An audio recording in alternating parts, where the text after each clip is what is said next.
You and me both, man. We should actually take a look at what's to come, and the season to come is looking very interesting. It starts on a Friday night. Liverpool get the whole shooting match running, so we'll just have a quick look at the match schedule and share that with everybody so they can see it too.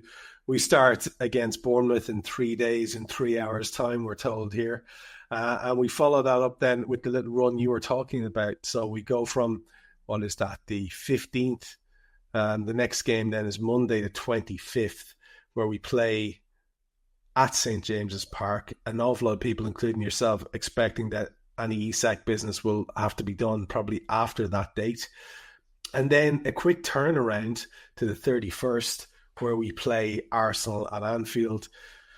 And then we're right on into September action. On the 14th, we play Burnley at Turf Moor, and we play Everton at Anfield on the 20th, and see out the month then with Crystal Palace away.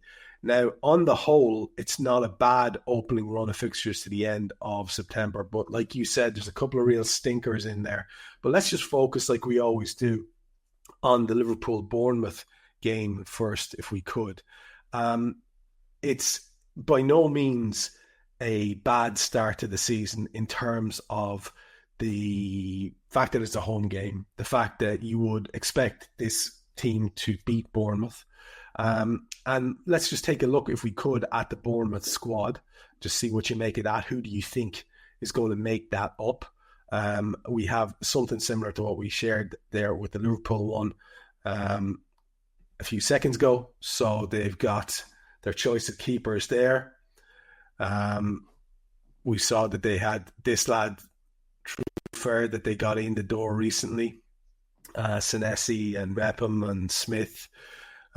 They've got Araujo as well in there. And in midfield, Lewis Cook still hanging around. David Brooks hanging around. They've been around there for ages. Alex Scott, Ryan Christie, Tavernier there as well, and Hamid Traore. And of course, Philip Billing. And up top, Evan Nielsen, Utara, Sinistera, Kluivert. And they've got Semenyo as well, still knocking around, who was possibly thought that he might be off. And all under the leadership of young Iraola, who's proving himself to be a good manager. So it's fair to say that they will present a real challenge. And we saw, like you said, against Crystal Palace that, you know, everything is not quite as it should be in terms of our defensive structure and our cohesion and our transition play and all the rest of it. So it's going to provide a real test, this. And what did you make? What do you make of the challenge that Bournemouth will provide? How do you see that one going in general in terms of what they can offer?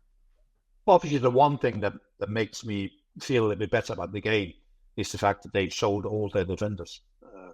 The goalkeeper, Kepa, has gone back to Chelsea, joined Arsenal. I mean, what a summer they've had in terms of that. You know, their goalkeeper from last year is now at Arsenal. Their two centre-halves, one is at PSG, the best team in Europe, the other one's at Real Madrid, and the left back is now at Liverpool. I mean, they've done some scouting job down there. You know, hats off to them.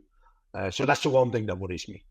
You look at the squad there and you think Senesi and Mepa might be the two who might have to play in those centre-half positions. But he's not scared of moving people about. Lewis Cook, midfield player, played a lot of the season last year as a right back.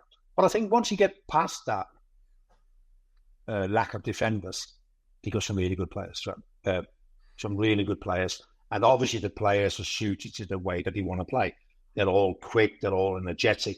You know, this is a high-energy team that presses you high up on the pitch.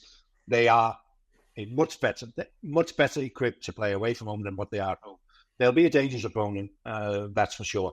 I just think that they might just struggle a little bit defensively because it doesn't look like they got anyone through the doors as of yet, but they got some really, really good players. Having said all of that, there's also players who need to replicate the season that they had last year.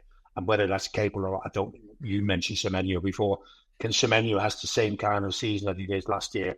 I don't know. I mean, last year was their best Premier League season ever, 56 points. What kind of season he got out this year? I expect to have a similar season. But I think we might just have too much for him on Friday. In terms of the lineup for Liverpool, and we'll come back and get the prediction from you right at the end. There's a couple of other little things I want to talk about before we finish. But in terms of how Liverpool will line up, do you think he goes again with something very similar to that Community Shield team? I'm still wary whether, and I think he is too, whether Alexis McAllister can start. So it's likely, isn't it, to be possibly exactly the same team as started in the Community Shield. That probably would have been the point of that lineup going out in the Community Shield. So there's positives and negatives to take from that. We did look quite good at times, but there's obviously things that need tightening up. You'll have to really have to work on stuff, you'd imagine, in training in terms of not leaving ourselves vulnerable in the way that we did at the weekend. Would you think that's a fair bet that it'll likely be the same 11? It's not unthinkable. I mean, there's no doubt half an hour before the Community Shield, he's gone, this is it, boys. You know, I picked what I want to go with in the first 2 games because that was the idea. When the same team keep going against Bournemouth. And then a couple of hours later, he would have sat there with his glass of red wine and gone, I've seen things today I didn't particularly like. How we solved the Gravenberch not being there. And the longer the game went, how we struggled with our organisation. So, will that? No, it won't. So, what I was going to say is that, does that make me think he'll change? No.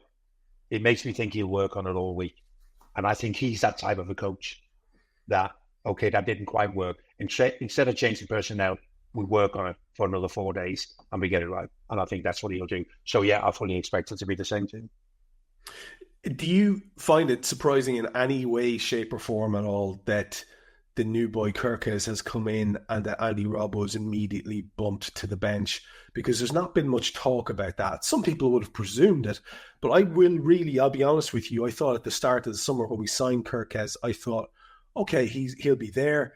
He'll have, 45 minutes in the first couple of games. Well, not maybe 45, but maybe like 20, 25 minutes in a few games, and we'll get to see how he goes. But I fully expected the more senior man to start the season purely because I thought there's a lot of change happening in this team and he might want to keep that kind of consistency or whatever in terms of the personnel. But it looks very much, doesn't it, as if he's been immediately bumped to reserve status. And with our Greek lad being linked with a move away as well, it looks like it's going to be that way until it's not, at least for Andy Robbo. Any shock there for you at all in that one? Yeah, a little bit, because we were led to believe that it would be a fair fight. If Robbo decided to stay, it would be a fair fight. I'm not suggesting it's not fair, but it doesn't look that way, does it? And I totally agree with you. I remember when I took Kidderminster into the Football League and I signed a few players in the summer, but I still went with the team first game of the season that won the league last week, because it was kind of, yeah, but they deserve to walk the plank, Let's find out. And I just thought with everything that Robbo has done, I thought he thought, well, let's go with Robbo and just take it from there. It's like that dignified sort of an end to a great player's career, isn't it? I'm not suggesting his career at Anfield, maybe, isn't it? So I think maybe Robbo will be a little bit disappointed that already now it's pretty clear that we might have thought we got 2 fullbacks that we can use. It looks like we got 1, and Robbo will only play in some of the lesser games or in case the boy's injured. We were all very kind of cocky and confident when Frimpong came in, because we were all thinking, well, we've got Joe and he can cover in any position across the back four really well. We have Joe until we don't have Joe, and we currently don't. But our other right back is currently injured, and it has been, like I said earlier on, I think 48 games injured, 52 games that he was available for. That's not a great ratio in any way, shape or form for Liverpool. It doesn't fill you with great enthusiasm about his availability going forward. And it is the big attribute of any footballer's availability, I think. So what do you think about that right back situation? Would you be confident enough that Frimpong will be okay there? Because as some people said, and we heard discussions about it on Raw immediately afterwards and on several of the shows, what was really notable was that Frimpong was sprinting back towards his own defence in a way that we were not familiar with in recent years. So that certainly stood to him, and his acceleration going forward is something to behold. I think it will be impossible that sometime during the season there will be people mentioning his inability to defend, because there will be incidents where he's caught up the field, he can't get back, or there'll be crosses to the far post where just due to his sheer size, he may not be able to defend it. But he is an exciting player. And obviously bringing him in, we have a clear way of how we want to use him. He's not a stereotypical right back. So we have a clear way of how we want to use him. He'll obviously have to take a lot of the workload off Mo, even going forward, going beyond Mo. So that's the interesting bit, isn't it? So yeah, he's one of those instant players. On Friday night at Anfield, people have never seen him before. Within 2 seconds, will know who he is, because just with the sheer pace that he moves around the football pitch, isn't it? So yeah, very exciting. He is a very, very exciting player. Seems to be a good lad too, by all evidence I'm seeing on the video clips. We should start wrapping up there because I don't want to keep you long on the first one. However, we need to flag up that we could do it getting your opinion on our rivals, and that would be a whole section in and of itself. So next show kind of looks after itself. We'll be commenting on the Bournemouth game, looking forward to the game that follows, and also do a little bit on the teams that Jan sees as being rivals for the title in the season to come after an opening weekend of play. So we'll look forward to that. Should be a full and packed show. But before we leave, it's our usual routine here that we get a prediction from you for how you think the first game of the season, or the game that's about to come up in this case, is going to go. So Liverpool, Bournemouth, Friday night under the lights. What do you think?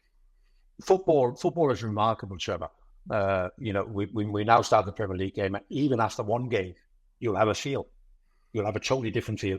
The feel that pre-season games can't give you. But the first Premier League game will give you a feel.